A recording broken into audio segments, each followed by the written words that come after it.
আমি প্রচুর talk show শুনি।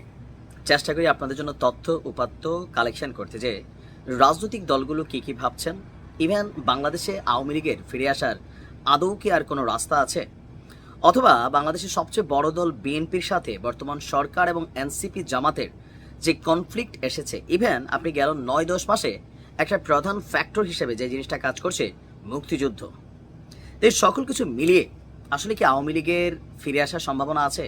জি, গতকালকে একটা টকশো শুনলাম চ্যানেল আই তৃতীয় মাত্রায় জিল্লুর রহমান ভাইয়ের উপস্থাপনায়। সেখানে বিএনপির একজন নেত্রী ছিলেন নীলুফা চৌধুরী মনিয়াপা, আর আরেকজন ছিলেন শামীম পাটোয়ারি জাতীয় পার্টির।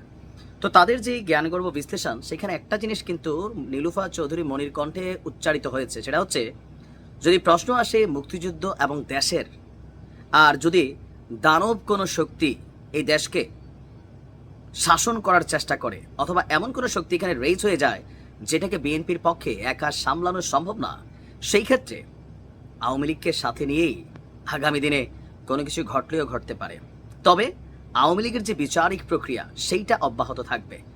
দর্শক, কেন এতগুলো কথা, বা হঠাৎ করে কেনই বিএনপির এই নেত্রীর কণ্ঠে এই ধরনের আভাস? বা শামীম পাটোয়ারি বলছিলেন, ওনার কথা আমি গুরুত্ব নেইনি, তবে নীলুফা আপার কথা আমি গুরুত্ব নিলাম এই কারণেই, বর্তমানে অন্তর্বর্তী সরকার অনেকটা কি বলা হচ্ছে, ধরেন ইসলামপন্থী ঘেঁষা, এটা কিন্তু প্রমাণিত অনেক দিকে করেছেন।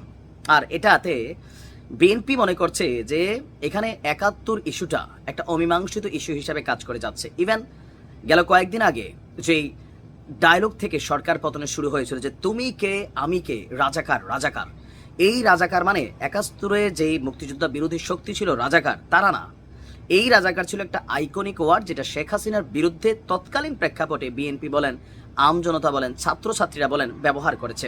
গেল কয়েকদিন আগেও ঢাকা ইউনিভার্সিটিতে আপনাদের খেয়াল থাকার কথা যে শেখ হাসিনার আওয়ামী লীগ নিষিদ্ধের পর একটা মিছিল সমাবেশ হয়েছিল, যেখানে আওয়াজ উঠেছিল গোলাম আজমের বাংলায় আওয়ামী লীগের ঠাঁই নাই। আর সেটা নিয়ে উপদেষ্টা মাহফুজ একটি স্ট্যাটাস দিয়ে 3 মিনিটের মাথায় তিনি সরিয়ে দিতে বাধ্য হন, কারণ জামাত ইসলামের সাথে কনফ্লিক্ট এখানে তৈরি হয়ে গিয়েছিল।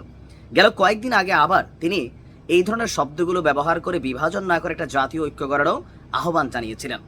তার মানে যে সরকার এত বড় একজন শক্তিশালী উপদেষ্টা, তিনিও কিছুটা কনসার্ন করছেন যে সম্ভবত একটা শক্তি রেইজ করছে, যেটা বিএনপি প্রতিনিয়ত বলার চেষ্টা করছে, বর্তমান বাংলাদেশকে, ডক্টর ইউনূস সরকারকে প্রভাবান্বিত করছে একটা শক্তি, যারা বেসিক্যালি 71 এবং মুক্তিযুদ্ধের বিরোধী শক্তি হিসাবেই আসলে আবির্ভূত হচ্ছে।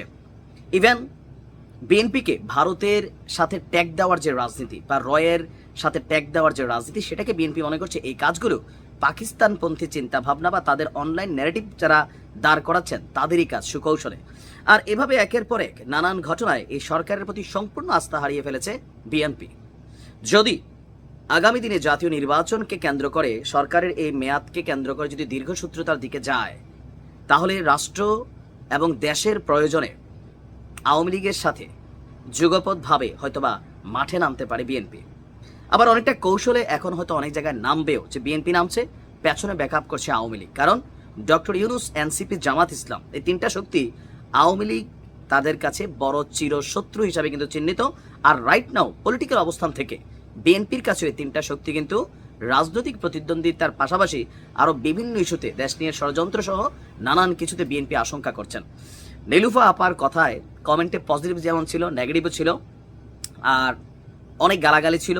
এই গালাগালিগুলো কারা করেছে আমরা জানি না, তবে আইডিয়া করা যায় এনসিপি এবং জামাত ইসলামের সমর্থক যারা আছেন তারা বিষয়টা পজিটিভ কখনোই নেবেন না, কারণ আওয়ামী লীগ জামাতকে নিষিদ্ধ করে দিয়েছিল, এখনও তারা তাদের নিবন্ধন ফিরে পায়নি। আগামী জাতীয় নির্বাচন ডিসেম্বরে হলে তারা নির্বাচন করতে পারবে কিনা, এটাও একটা শঙ্কার বিষয়।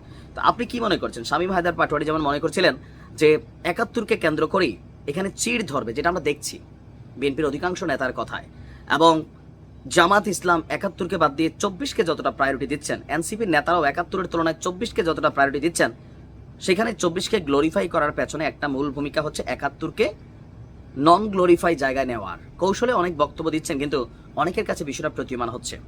সংবিধান পরিবর্তন সহ বিভিন্ন ইস্যুতে এই জিনিসগুলো কিন্তু এখন একটা কনফ্লিক্ট ধারণ করছে। এখন কি মনে হয় আপনার, যে তাদের যে সংখ্যা, এটাকে আসলে বাস্তবে পরিণত হবে, নাকি জাস্ট হয়তো টকশোর মধ্যেই বলা? সময় বলে দিবে।